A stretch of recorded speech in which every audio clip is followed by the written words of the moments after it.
Good. And salute.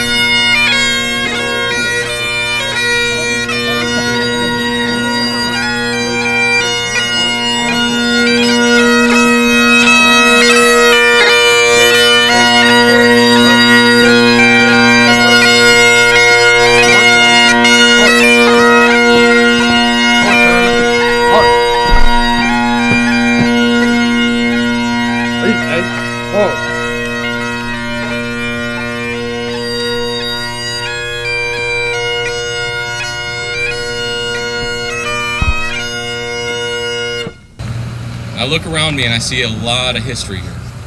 I could spend hours talking to every veteran here and enjoy a story from every one of them, or multiple stories. One of our friends, Mr. Eustace, one of the highest decorated veterans I know from Vietnam.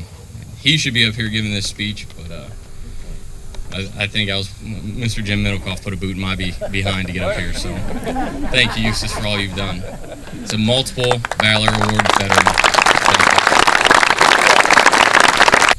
The price of freedom is hearing no more, Daddy, will you read to me?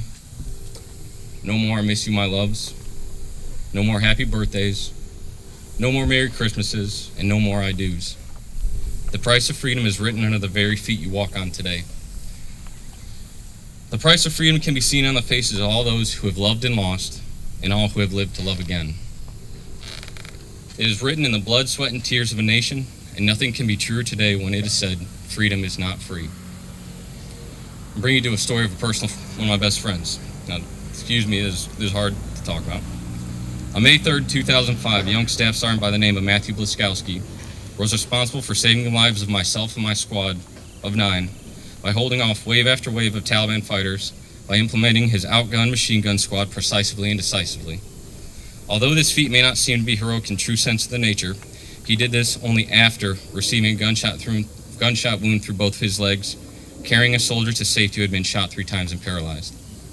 Although he lived to fight another day, he paid the ultimate sacrifice a year later, on the day of his promotion, doing what he loved best, serving his nation. Matt was one of my best friends and to whom I owe my life. He received both a Silver Star and Bronze Star with Valor, along with 2 Purple Hearts for his actions in Afghanistan. I would like to thank him for his service, because he is responsible for me being here today.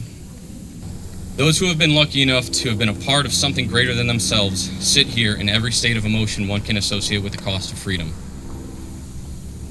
I say lucky because it is my experiences in battle that have shaped me into the person I am today. One has truly never lived until they have almost died, and to this I am thankful. I've seen all that man has to offer. I've seen compassion, I've seen hate, and I've seen the ugliness that man can do even to the smallest of children out of fear and oppressive tyranny. It is true that only the dead have seen the end of war, but to this I add that only the living has seen the results of their sacrifices. In a story of ultimate sacrifice, I go to another close friend of mine, Mike Schaefer. June 25th, 2005, during heavy fighting in a no-name valley in Afghanistan, Mike led his squad in what he knew was a bad situation, but one he could not back down from. After taking heavy fire from a one-entrance hut, and after exhausting all explosives fighting through the village, he assumed the lead in his position in the squad, something completely out of protocol and at the dispute of his own soldiers. Fully knowing what would happen, he entered the building. Mike took 3 rounds through his body armor and 1 through his helmet. He died instantly. He was awarded the Bronze and Silver Stars for his actions that day and saving the lives of the men behind him. He knew going into that building the cost and what he would pay in order for them to eliminate the enemy. We cannot forget those who have walked before us, or those who continue to walk beside us, prepared to enter harm's way on our behalf.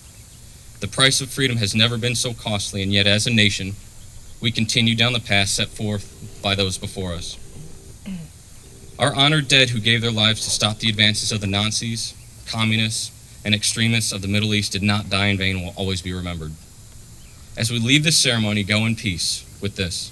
We must fight, and some will fall. But as we honor the dead, we must remember to fight like hell for the living.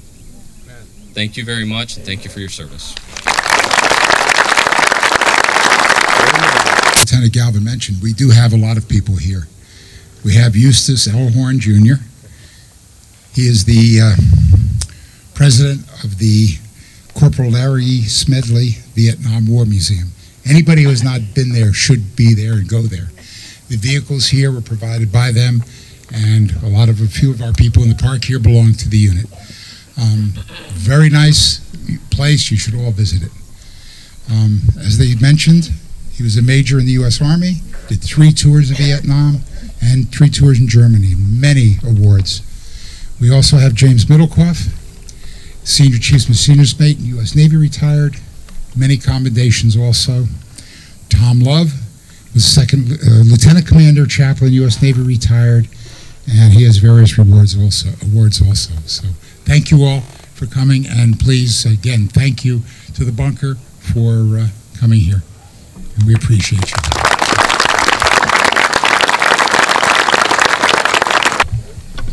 The Lord bless us and keep us. The Lord make his face to shine upon us and be gracious unto us. The Lord lift up his countenance upon us and give us his peace in our going out and our coming in. Amen. Bring back all our men. Yes. We did not mention we should not forget the POWs who are not here with us.